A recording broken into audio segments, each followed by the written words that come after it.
can you take the knocks? Can you all deal with it as time goes along? I mean, it's indefinable things that got nothing to do with what you actually, if you're Charlie Watts. It's not. Thing with the bands these days, hardly any of them can keep it together with themselves. But most of it, that's been break up within a year. But most bands have always have.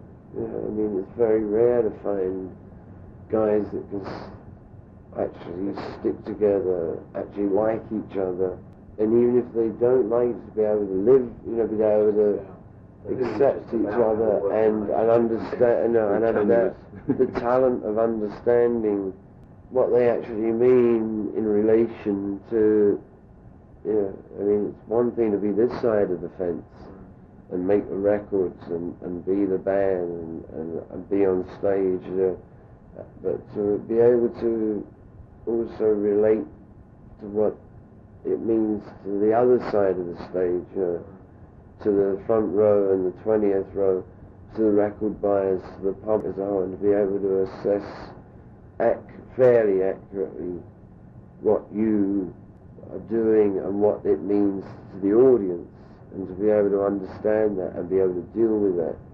I mean, because 9 times out of 10 they screw it up. I mean, most bands, give them 18 months, and the more successful they get, the quicker they break up. Well, there's only about one band that started out the whole punk generation for a start. Well, the Clash. Two, maybe. The Stranglers and the Clash. That's it. Out of all those, and they're hardly the most punkish.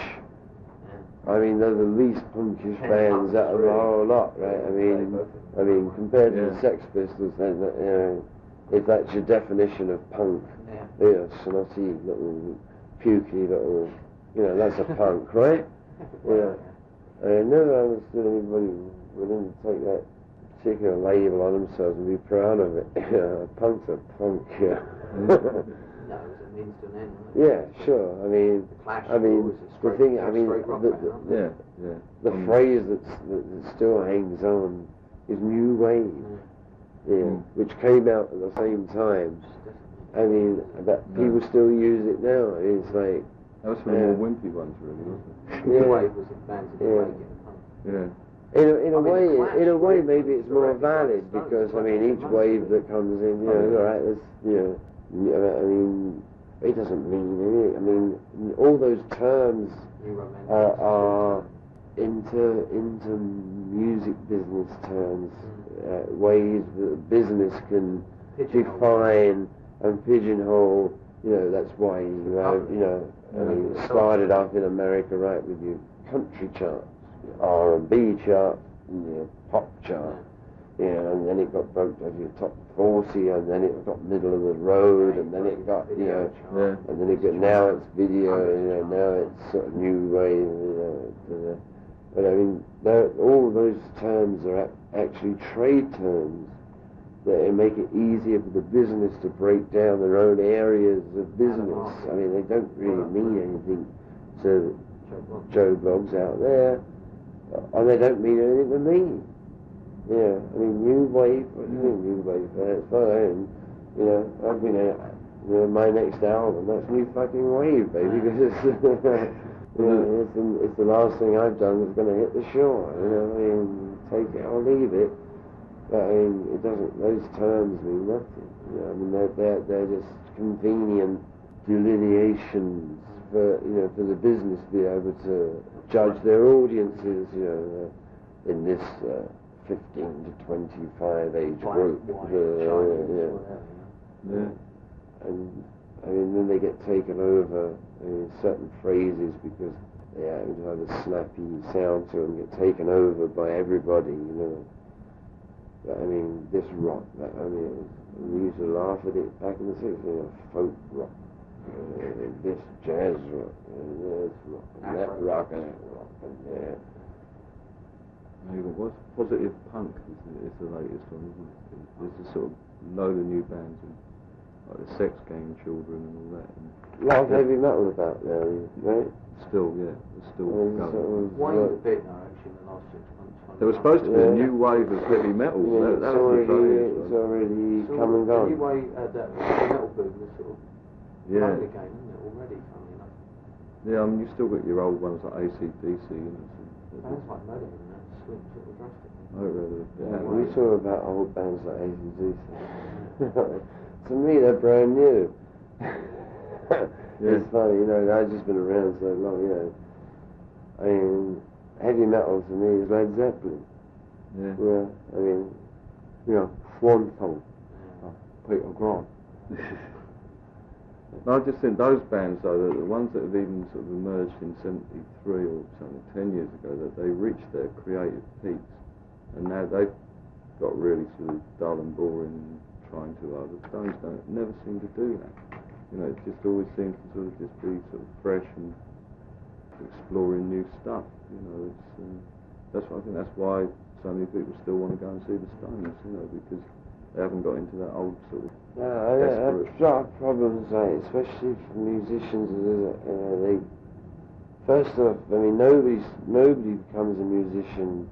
I don't, you know, at the inception with the idea of making money. You know, you don't. I mean, you don't learn an instrument with the idea this is going to make me money. You only learn how to play an instrument because that's what you want to do. Yeah. You know, that's the only drive that makes you figure out this weird, you know, little game, you know, whether it's a guitar or a piano, or, you know, work your way around that maze and actually learn how to play the thing. Money ain't the drive, you know, you don't think about that when you're starting, because when you start, you don't even know what you're doing, so, you know, you do it because you want to do it, you know, that's what you want to do, you know, you don't worry about making money, you make money some other way, you know, you'll be a panel beater or something, you know. I mean, but you just really, dearly in your life, you want to be able to do, you want to be able to sound like that bloke on that record that you really love.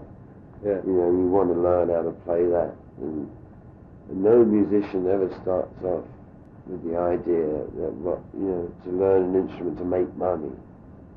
You know, no matter what the ads say, you know, sort of learn to play guitar and make extra. It's a real dedication, it's a real, you know, obsession to actually force yourself to, you know, because it takes the place of everything else, you know.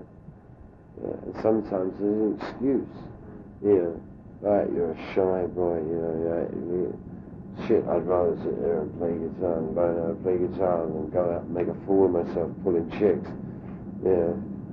A lot of it's that, yeah, and a lot of it's like watching yourself in your mum's fucking wardrobe mirror, you know, sort of posing and, yeah, and getting the moves off, you know, I mean, and all of it, it's all strange little things like that. But the least of it is, you know, I want to be a millionaire, I'll learn to play, you know, it ain't that. Later on, maybe, you know, that comes on, you know, and that's where most of the guys get screwed up.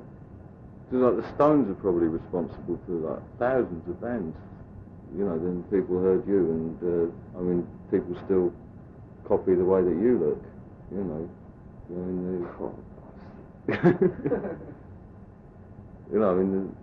Well, I mean, Chuck Berry you for imagine, you, yeah, I mean, but to us, you imagine how we hear bands trying to copy us, and we realise that they're trying to copy us at a certain point in our career, usually very early on,